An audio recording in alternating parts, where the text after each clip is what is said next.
नमस्कार दोस्तों, स्वागत है आपका एजुकेटर प्लस सी विनर्स में।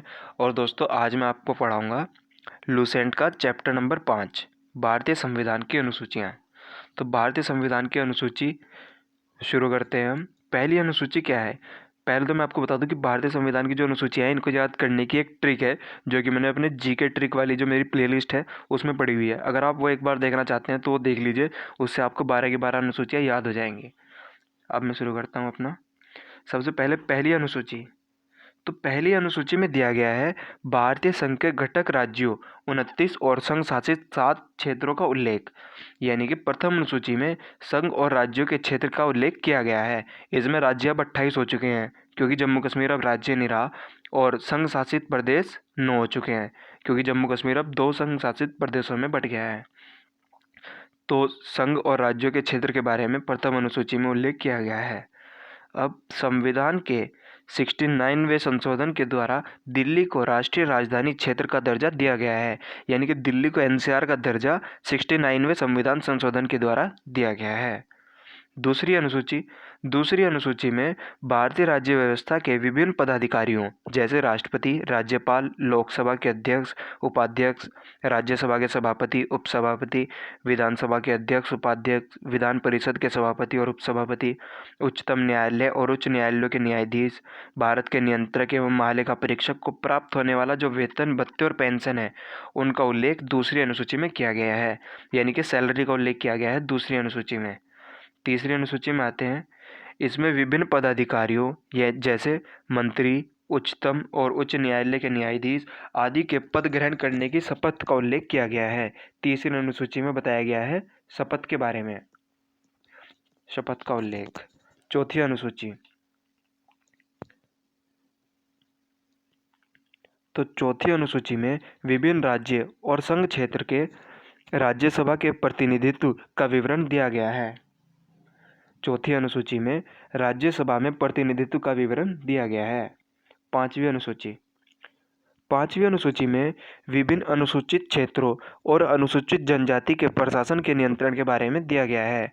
मतलब जो पांचवी अनुसूची है उसमें हमें बताया गया है कि जो जनजाति क्षेत्र हैं या जो अनुसूचित जनजातियां हैं, उनका प्रशासन और नियंत्रण किस प्रकार से किया जाना है, इसका उल्लेख पांचवी अनुसूची में दिया गया है। आगे चलते हैं हम। छठी अनुसूची क्या कहती है? छठी अनुसूची में असम, मेघालय, त्रिपुरा, मिजोरम, असम, मेघालय और त्रिपुरा, मिजोरम के जो राज्य हैं, उनके जनजातीय क्षेत्रों के प्रशासन के बारे में कुछ विशेष प्रावधान है, जिनका उल्लेख छठी अनुसूची में किया गया है। कौन कौन से राज्य? असम, मेघालय, त्रिपुरा, मिजोरम। ठीक है।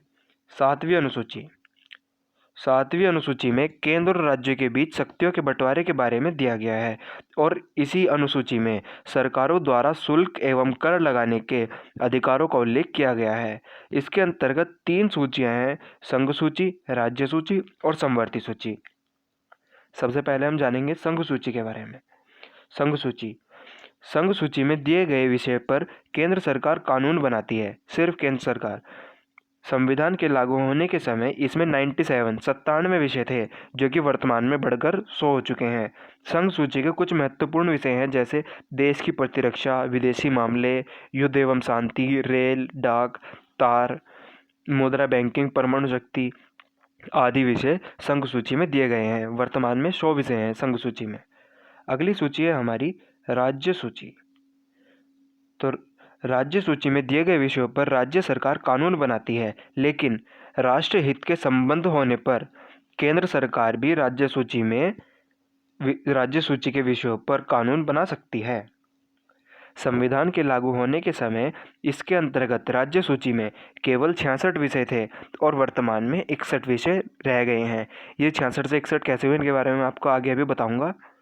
राज्य सूची में शामिल हुए कुछ विषय इस प्रकार हैं, जैसे शांति और व्यवस्था, पुलिस, जेल, स्थानीय शासन, कृषि, जन स्वास्थ्य, राज्य के अंदर होने वाले व्यापारिक न्याय विभाग आदि। ये सारे हमारे राज्य सूची के अंदर दिए गए हैं। अगली है हमारी समवर्ती सूची।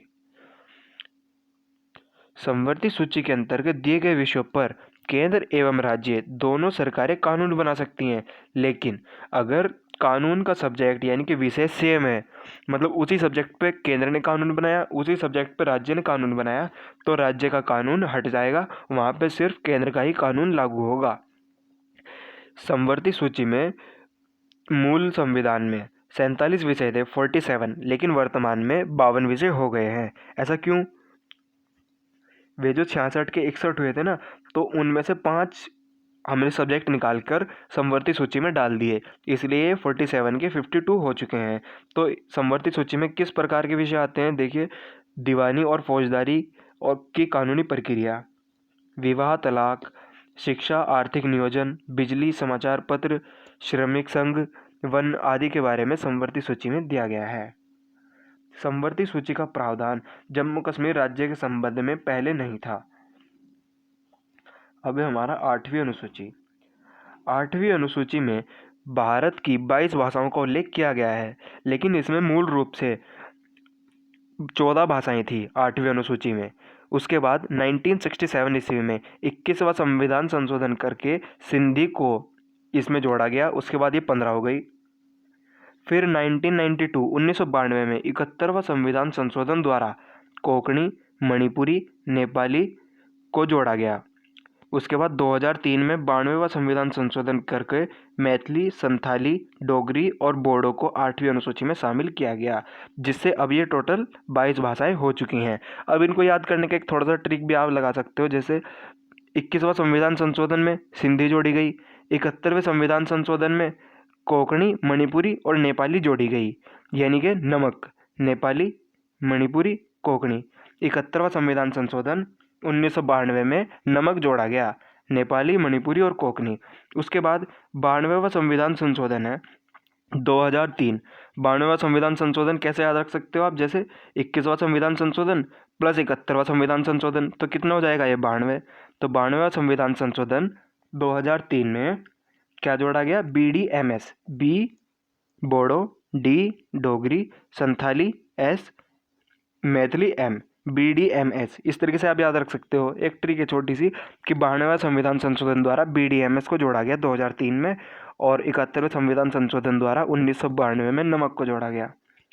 अब हम चलते हैं 9वीं अनुसूची के पास।